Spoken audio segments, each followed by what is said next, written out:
bikin kedua kayak kan udah bikin tuh sampai kayak gitu misalnya udah beli udah sampai kayak lima dolar. Iya benar banget biar bisa Nah jadi selesai. ya dilihat juga ya. Terus matang dari sama hitam. Terus prosesnya itu dicari sama bisa sama penyelesaiannya gimana dia dicari sama Laura. Nah terus sama aja dampaknya. Jadi udah dari sana. Oke, tadi kan udah dibagi-bagi ya sama lo. Terus sekarang yang kita menggabungin hasil pencarian kita gak sih? Tadi yang pertama latar belakang siapa yang gitu? Aku ya. Nah, aku mau jelasin tentang latar belakang PKI 65. Awal mulanya itu pada pemilu tahun 1955, PKI ini raih suara besar dan memperluas pengaruhnya di politik Indonesia. Terus pada tahun 1965, PKI ini memiliki sekitar 3,5 juta anggota. Terus ditambah juga 3 juta anggota dari pergerakan pemuda serta mengontrol serikat buruh sekitar 3,5 juta anggota. Terus sama Barisan Tani Indonesia itu sekitar 9 juta anggota. Terus PKI juga berencana untuk mempersenjatai buruh dan petani yang dikenal sebagai angkatan kelima untuk merebut kekuasaan seperti Bolshevik di Rusia dan Republik Rakyat Cina. Namun ide ini ditentang keras sama TNI karena PKI juga ini menggantikan Soekarno jika si Soekarno ini meninggal, dan mereka tuh menganggap bahwa mereka tuh layak memimpin karena mereka dapat jumlah suara yang besar tadi. Terus PKI ini terlibat dalam konflik tanah dengan pemilik tanah seperti dalam peristiwa Betsy di mana mereka ini menjarah tanah secara sepihak. Terus TNI ini berperan dalam melawan PKI yang merebut tanah tersebut. Jadi TNI ini melawan si PKI buat merebut tanahnya. Nah, karena PKI merasa perlu menghabisi musuh besar mereka, yaitu TNI, karena Pak Jenderal TNI Angkatan Darat ini membentuk Dewan Jenderal untuk menggulingkan si Soekarno. Jadi itu latar belakangnya.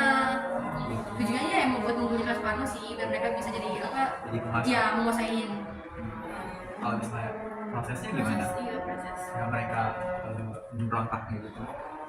Di sini kan aku udah dibagi tugas sama Arul, aku jelasin prosesnya. Nah, PKI itu merencanakan kudeta untuk mengubah dasar negara untuk UUD 1945 dengan menargetkan perwira tinggi TNI Angkatan Darat yang menganut Pancasila. Nah, mereka itu menculik dan membunuh Ahmad Yani, Maijen Suprato, Maijen MT Haryono, Maijen S. Parman, Ditjen DI Panjaitan, Ditjen Sutoyo Susuro Miharjo, dan Letnan Pierre Tenden. Nah, Jenderal Nasution ini dia selamat karena penculikan itu keliru menembak ajudannya. Si Kapten Pierre Tenden, Karel Satsuitubon, seorang polisi, juga tewas. Nah, terus PKI menyebarkan isu Dewan Jenderal untuk menutupi rencana kudeta mereka. Terus pada tanggal 1 Oktober 1965, mereka tuh mengeluarkan dekret gerakan 30 September dan menuduh jenderal-jenderal akan mengadakan kudeta. Terus pada pukul jam 1, Dewan Revolusi itu dibentuk sebagai sumber kekuasaan negara. Ini tuh dipimpin oleh Letkol Suparjo dan lainnya. Terus mereka menghapus pangkat jenderal dan menetapkan si Letnan Kolonel ini sebagai pangkat tertinggi serta memberikan kenaikan pangkat bagi Tamtama dan Bintara untuk mendukung G30 SPKI. Nah, peristiwa G30 SPKI ini juga terjadi di Yogyakarta. Jam-jam Dan sekarang ya waktu kita udah bebas dari pemerintahan kayak gitu. Nah, tadi kan ada dijelasin. tapi nama-nama ini tuh kayak jadi jalan gak sih? Oh iya. Kayak jalan yang Iya. kayak Haryono, Maijen Suparman. Pantes kayak rasanya familiar banget ya. Iya. Kita sering temuin di beberapa jalan ya. Iya. Oke, next ya. Oke, kayak yang tadi Om bilang, penyelesaian itu merupakan J30S yang dimulai dengan menetralisir pasukan di medan merdeka. Batalion Brawijaya 503 dan Diponegoro 545 berhasil ditarik dan diamankan. RPKAD mengamankan gedung RRI Pusat dan wilayah Medan Merdeka tanpa berontak. Batalion 238 dan 1 Kavaleri mengamankan BRI Uni 1, Percetakan Uang Negara, Lapangan Benteng, dan Markas Kodam Jaya. Mayor Jenderal Soeharto mengumumkan perebutan kekuasaan pada pukul 20.00 yang dimana itu jam 8 malam, membentuk kesepakatan AD, AL, dan kepolisian untuk memberantas PKI. Nah, jadi waktu itu tuh ternyata Maijen Soeharto tuh sekolah kan kosong nih, mau intervensi AD. Nah, jadi dia yang diangkat sementara buat intervensi AD, makanya dia punya wewenang buat apa tadi? Yang jam 8 upaya merebut kekuasaan. Jadi karena dia ya jadi bekas adil sementara karena yang lain itu jenderal jenderalnya sudah terbunuh. Oh, jadi dia kayak sementara doang gitu, Iya. hanya sementara ya. Oke, lanjutin ya. Halim Perdana Kusuma diamankan, Soekarno dievakuasi ke Istana Bogor dengan bantuan RPKAB Batalion 238 dan 1 kavaleri. Terjadi sedikit kontak senjata di Halim Perdana Kusuma dan Lubang Buaya, tempat latihan militer PKI. Pada tanggal 30 Oktober 1965, TNI menemukan jenazah para korban di Lubang Buaya. Aduh, semangat. Kemudian diangkat dan dibersihkan di Rumah Sakit Pusat Gatot Subroto. Lalu diamankan di Taman Makam Pahlawan Kalibata pada 5 Oktober 1965 dengan gelar Anumerta sebagai pahlawan revolusi. Aku penasaran dari dulu, kenapa sih di Lubang Buaya? Kenapa harus di Lubang Buaya? Karena Lubang Buaya itu dipilih sebagai tempat pembuangan mayat jenderal-jenderal itu gara-gara lokasi yang terpencil dan sulit untuk diakses dan dianggap memadai untuk menghindari pembunuhan cepat oleh para pihak berwenang, makanya ditaruh di Lubang Buaya. Lubang Buaya sendiri adalah tempat sumur tua yang terletak di sebuah daerah di pinggiran Jakarta, makanya ditaruh di situ. Terus Soekarno meminta pasukan bersenjata untuk waspada. Soeharto memegang pimpinan AD dan menguatkan kendali atas pemerintahan. Rakyat mengajukan tritura. Yang pertama, membubarkan PKI, yang kedua, hilangkan pengaruh PKI dari kabinet, dan yang ketiga, turunkan harga. Pada tanggal 11 Maret 1966, Soekarno mengeluarkan super semar kepada Soeharto untuk mengatasi situasi keamanan. Dan pada tahun 1967, Soekarno menyerahkan kekuasaan kepada Jenderal Soeharto setelah pidato Nawakasarannya ditolak sebagai pertanggungjawaban peristiwa G30S. Oh, jadi gitu. Iya. Masalah sekalian. Jadi kalau misalnya kalian mau lihat penyelesaian itu ada di film Sohegi, jadi kayak detail gitu loh nanti tritura. Jadi nanti pas itu ada Sohegi lagi ngeliat tritura. Jadi kalau misalnya kalian mau lihat lebih visualnya gimana, itu ada di film Sohegi. Nah, lanjut kan tadi kita udah bahas proses latar belakang dan penyelesaian. Nah, kita lanjut ke dampak.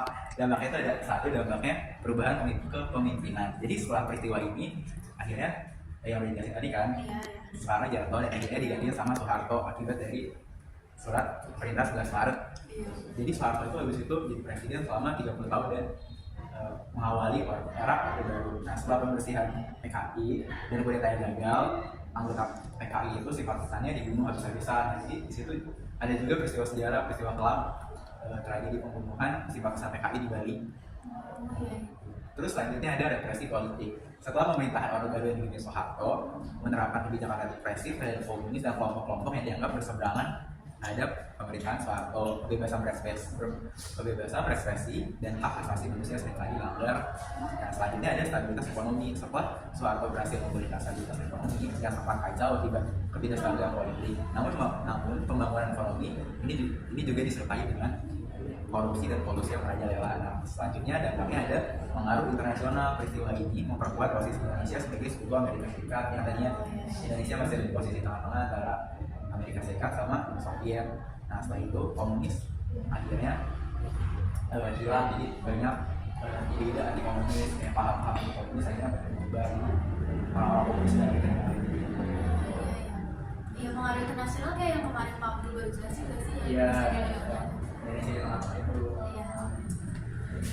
Nah, ternyata kita nyari info lumayan banyak ya.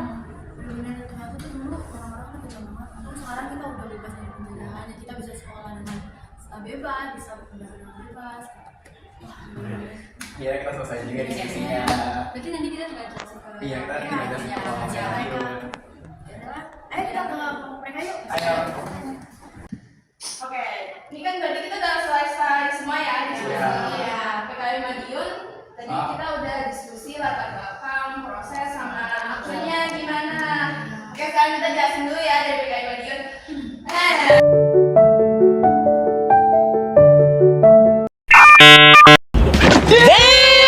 Nah, ada beberapa tokoh yang belum disebutin namanya. Kita hari ini mau nambahin tokoh-tokoh tersebut, yaitu yang pertama dari tokoh Letkol Kolonel Untung Syamsuri.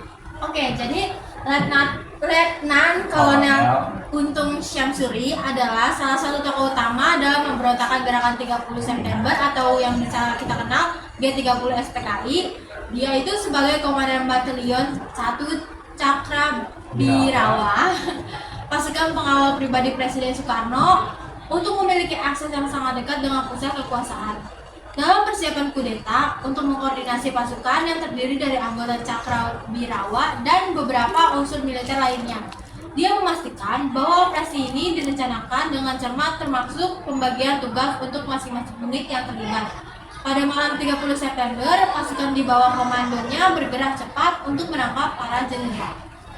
Nah, setelah operasi ini, si Untung dan pasukan ini mendeklarasikan bahwa mereka telah menyelamatkan Presiden Soekarno dari kudeta yang direncanakan oleh si Dewan Jenderal. Nah, sebuah klaim yang kemudian terbukti tidak benar. Terus yang bertujuan untuk mengambil alih kekuasaan sementara. Nah, si Letkol Untung ini terus dia ditangkap pada 11 Oktober 1965 dalam pengadilan militer. Dia adili dan dijatuhi hukuman mati atas perannya dalam kudeta tersebut. Eksekusi ini dilakukan tahun 1966. Nah, peran Letkol Untung dalam G30 SPKI ini mencerminkan keterlibatan militer dalam konflik ideologis yang tajam pada masa itu. Nah, selanjutnya ada tokoh yang kedua, yaitu Dipa Nusantara Aidit atau Dian Aidit. Gimana nih, Pak? Nah, Dipa Nusantara Aidit ini atau lebih dikenal sebagai DN Aidit adalah seorang tokoh utama di balik pemberontakan gerakan 30 September atau biasa disebut G30 SPKI. Nah, sebagai Ketua Sentral Komite Partai Komunis Indonesia atau PKI, Aidit ini memiliki visi besar untuk menjadikan Indonesia sebagai negara komunis. Melihat peluang dalam ketidakstabilan politik Indonesia, Aidit ini menyusun rencana. Terus ambisiusnya untuk menggulingkan pemerintah yang ada dan menguasai kekuasaan negara. Terus Aidit ini diperkirakan menjadi otak utama dalam perencanaan dan pelaksanaannya G30 SPKI. Dia ini bekerja sama dengan beberapa pemerintah militer yang memiliki simpati terhadap ideologi komunis untuk melancarkan kudeta. Nah, Aidit dan para perwira ini menyusun strategi untuk menculik dan membunuh jenderal-jenderal angkatan darat yang dianggap sebagai ancaman utama bagi gerakan komunis. Nah, selanjutnya ada pada malam 30 September 1965, Aidit memberikan arahan dan dukungan logistik kepada pasukan yang dipimpin oleh Letkol Untung. Pasukan ini kemudian bergerak untuk menangkap 7 jenderal utama yang disebutin sebelumnya, namun hanya 6 yang berhasil mereka culik dan bunuh. Aidit berada di balik layar memastikan operasi berjalan lancar sesuai rencana dan mengawasi perkembangan situasi dengan cermat. Lalu, Aidit mencoba melarikan diri dari Jakarta menuju Jawa Tengah setelah peristiwa G30 SPKI itu gagal, dan berharap bisa menghindari penangkapan dan melanjutkan perjuangannya dari sana. Namun usahanya sia-sia. Pada November 1965, Aidit berhasil ditangkap oleh pasukan militer di Solo. Dia segera dieksekusi tanpa melalui proses peradilan yang adil. Hal ini mencerminkan tindakan yang keras yang diambil oleh pemerintah untuk membasmi para gerilyawan PKI. Peran DN Aidit dalam G30 SPKI mencerminkan ambisi besar Partai Politik Komunis Indonesia untuk menguasai Indonesia, dan keberanian seorang pemimpin komunis dalam menghadapi ketidakpastian politik. Jadi itu aja tambahan dari kami, karena dua tokoh ini adalah salah satu tokoh yang peran sentral dalam pemberontakan G30 SPKI.